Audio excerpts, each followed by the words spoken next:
नमस्कार, Manoj Tiwari talk show में आपका स्वागत है और मैं प्राची शर्मा। आज हम बात कर रहे हैं हंडिया से 2022 के लिए आवेदन कर चुके समाजवादी लोहिया वाहिनी से पूर्व प्रदेश उपाध्यक्ष अधिवक्ता संजय मौर्य जी से। तो आइए बात करते हैं संजय मौर्य जी से। संजय जी, आपका हमारे शो में स्वागत है। बहुत बहुत धन्यवाद। नमस्कार संजय जी, सबसे पहले आप हमें अपने राजनीतिक करियर के बारे में संक्षिप्त में कुछ जानकारी दीजिए। मैं समाजवादी पार्टी से 1997 से जुड़ा हूँ। राजनीतिक शुरुआत हमारी समाजवादी पार्टी से ही हुई है और मैं सन 2000 में जिला पंचायत सदस्य के लिए चुनाव भी लड़ चुका हूँ और मैं समाजवादी पार्टी में यूथ का लोहिया वाहिनी का 9 साल तक जिला अध्यक्ष भी रहा हूँ और प्रदेश उपाध्यक्ष भी रहा हूँ। और समाजवादी जब से मैंने राजनीति की शुरुआत की है, समाजवादी पार्टी से ही राजनीति करने का काम किया हूँ और अभी भी मैं समाजवादी पार्टी में सक्रिय भूमिका निभा रहा हूँ। संजय जी, आपने हंडिया विधानसभा से आवेदन किया है, तो आज आपको हंडिया में मुख्य समस्या क्या दिखाई देती है, जबकि हंडिया पहले से ही विकसित विधानसभा मानी जाती है? मुख्य समस्या बेरोजगारी तो ही है जी। ये तो प्रदेश स्तर और देश स्तर की समस्या है जी। और हंडिया में जैसे हॉस्पिटल की समस्या है जी। कॉलेज की समस्या है और सड़कों की समस्याएं हैं। वर्तमान में जो विधायक हैं वो किसी भी प्रकार का कोई विकास कार्य हंडिया में किए नहीं हैं और हंडिया तमाम समस्याओं से जूझ रही है जी। और पिछले 5 साल से, अब ये तो चुनाव नज़दीक आ गया है जी। और जिसको जनता ने चुना वो 5 सालों से जनता के बीच में जाने आने का काम नहीं किए, तो विकास क्या करेंगे? तो मतलब आप ये कहना चाहते हैं कि जो वर्तमान विधायक हैं हाकिम लाल बिंद, उन्होंने काम नहीं किया है? बिल्कुल जी। संजय जी, आप ये बताइए कि जो हंडिया से विधायक हैं वो बसपा के बागी हो गए हैं और वो समाजवादी पार्टी में जा सकते हैं, ऐसे में आपकी दावेदारी कहाँ टिकती है? ये तो भविष्य की बात है। अब वो कहाँ जाएंगे, कहाँ आएंगे जी। वो सपा लोग कुछ अफवाह उड़ा रहे हैं, सपा के भी नज़दीक हैं, कुछ लोग कह रहे हैं भाजपा के भी नज़दीक हैं। ये तो भविष्य के गर्भ में है कि वो किस दल में जाएंगे, अभी कुछ नहीं कहा जा सकता है जी। संजय जी, मेरा अगला सवाल ये होगा कि हंडिया में जो बात करें विधानसभा चुनाव में आवेदन के लिए, तो पूर्व प्रत्याशी निधि यादव, पूर्व विधायक प्रशांत सिंह ने भी दावेदारी की है और इनकी मजबूत दावेदारी मानी जाती है, तो ऐसे में इतनी दावेदारी क्यों आ रही है? अब दावेदारों का लेंगे आप, तो 16 लोगों ने आवेदन किया है जी। बिल्कुल। और ये तो माननीय राष्ट्रीय अध्यक्ष श्री अखिलेश यादव जी को निर्णय लेना है जी। कि कौन दावेदार कितना मजबूत है और कौन चुनाव जीत करके आ सकता है जी। ये फैसला तो माननीय राष्ट्रीय अध्यक्ष जी लेंगे, किसको टिकट देना है, किसको नहीं देना है। और जिसको देंगे माननीय राष्ट्रीय अध्यक्ष जी, वो प्रत्याशी होगा पार्टी का और बाकी लोग मिल करके उसको लड़ा करके जिता करके भेजेंगे जी। बिल्कुल। संजय जी, आपको नहीं लगता कि आज जो समाजवादी विचारधारा है वो कहीं ना कहीं कमज़ोर पड़ रही है, जिसके कारण लोग दक्षिणपंथी विचारधारा की तरफ जा रहे हैं? नहीं, ऐसा कुछ नहीं है। कोई विचारधारा कमज़ोर नहीं पड़ रही है। कुछ ऐसे लोग हैं इस तरह की अफवाहें उड़ाने का काम करते हैं जी। कि समाजवादी विचारधारा कमज़ोर पड़ रही है। ऐसा कुछ नहीं है। सब पूरी प्रदेश की जनता इस समय बोल रही है कि समाजवादी पार्टी की सरकार सबसे अच्छी सरकार थी। उस सरकार में शिक्षा से लेकर के हर वर्ग के लोगों के लिए काम किया गया था। आज स्थिति ये आ गई है कि अभी चुनाव हो जाए तो 350 से अधिक सीट समाजवादी पार्टी अकेली जीतेगी। आपने कहा अगर आज चुनाव हो जाए तो 350 से अधिक सीटें जीतेंगी? बिल्कुल बिल्कुल जी। बिल्कुल। अगले साल चुनाव है समाजवादी पार्टी का, देखेंगे हम उसमें परिणाम।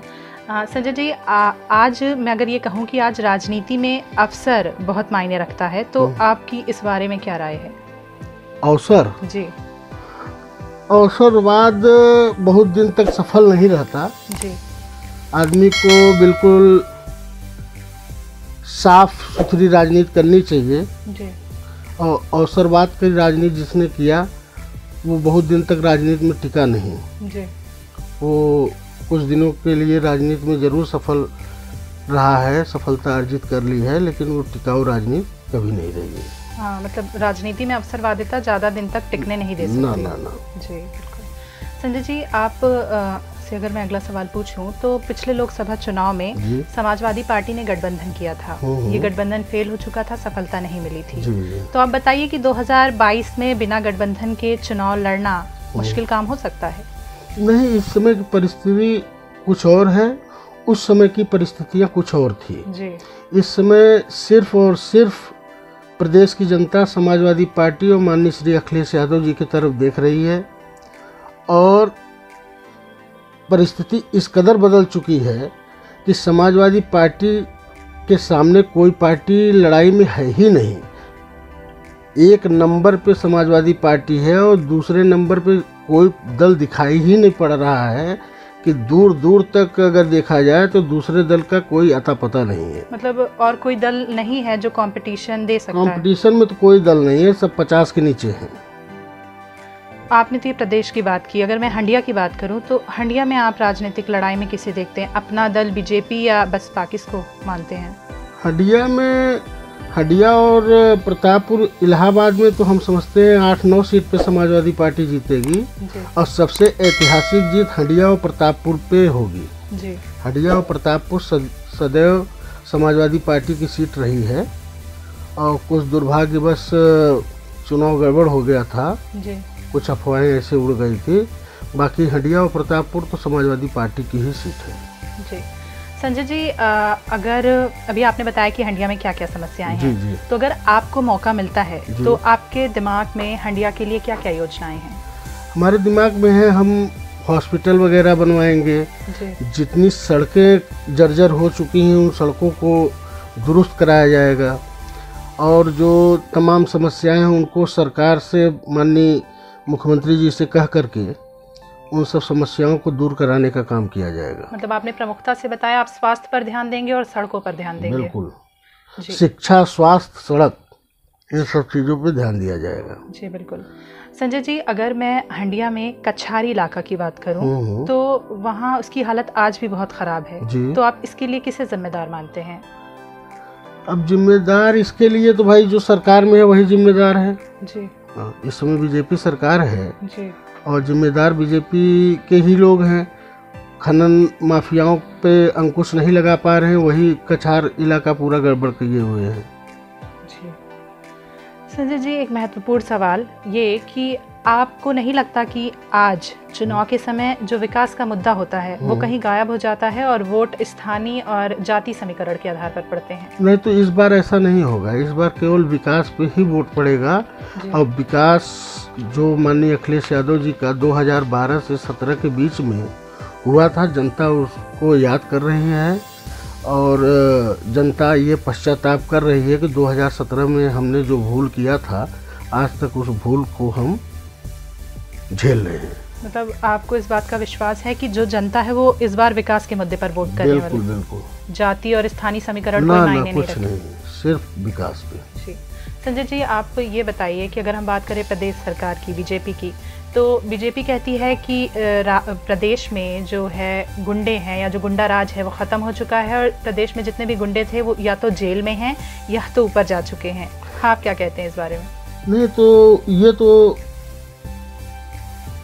न्यायालय की प्रक्रिया के तहत जेल गए हैं जी। जिन पे मुकदमा था न्यायालय में उनका लंबित था मामला।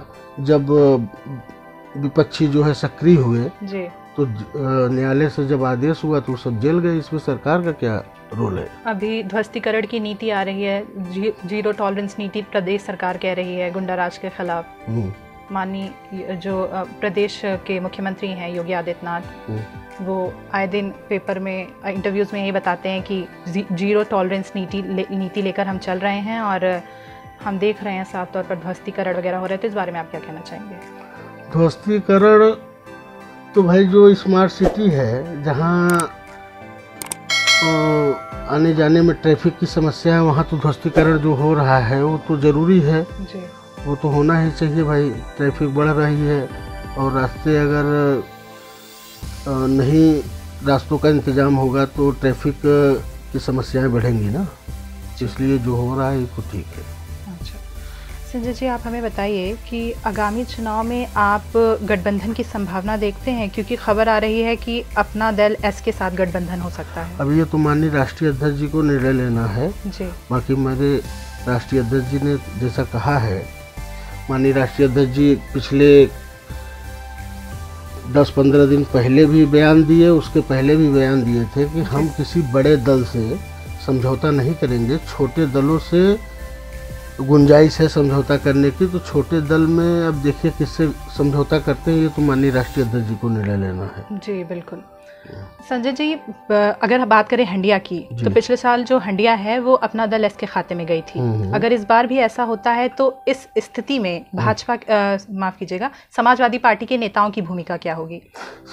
ये देखिए, ये तो माननीय राष्ट्रीय अध्यक्ष जी अगर अपना दल के साथ, अगर अपना दल को अपने साथ लेते हैं जी, और अपना दल को अपने साथ लेने के बाद अगर अपना दल के खाते में हंडिया सीट अगर देते हैं जी, तो जितने समाजवादी पार्टी के नेता और कार्यकर्ता हैं सब मिलकर के लड़ाएंगे, उनको जिताएंगे जो अपना दल का कैंडिडेट होगा। जी बिल्कुल। संजय जी, अंत में मैं यही आपसे कहना चाहूँगी कि आप हंडिया के लोगों को क्या संदेश देना चाहते हैं? हंडिया के लोगों को संदेश यही देना चाहेंगे कि अब वो 5 साल बहुत झेला गया, अब आने वाले समय में सब लोग एकजुट होकर के और अपनी ताकत का एहसास कराते हुए समाजवादी पार्टी को मजबूत करें, माननीय अखिलेश यादव जी के हाथों को मजबूत करें, और जो 2012 से 17 के बीच में विकास कार्य अधूरा रह गया था उसे पूरा करने के लिए माननीय अखिलेश यादव जी को पुनः मुख्यमंत्री बनाने का काम करें। यही मेरी अपील है हंडिया के लोगों से। जी संजय जी, आपने हमें अपना वक्त दिया और हमसे बात की उसके लिए बहुत बहुत धन्यवाद। आपका भी बहुत बहुत धन्यवाद। हम बात कर रहे थे संजय मौर्य जी से। संजय जी ने हमसे हंडिया पर सियासी समीकरण पर बहुत सारी बातें की, साथ ही इन्होंने बताया कि अगर इन्हें मौका मिलता है तो ये हंडिया के लोगों के लिए क्या काम करेंगे, वहाँ क्या विकास करेंगे। हम आपको आगे भी ऐसे ही जनप्रतिनिधियों से बात कराते रहेंगे और देखते रहिए आप मनोज तिवारी टॉक शो, और मुझे दीजिए इजाज़त। धन्यवाद।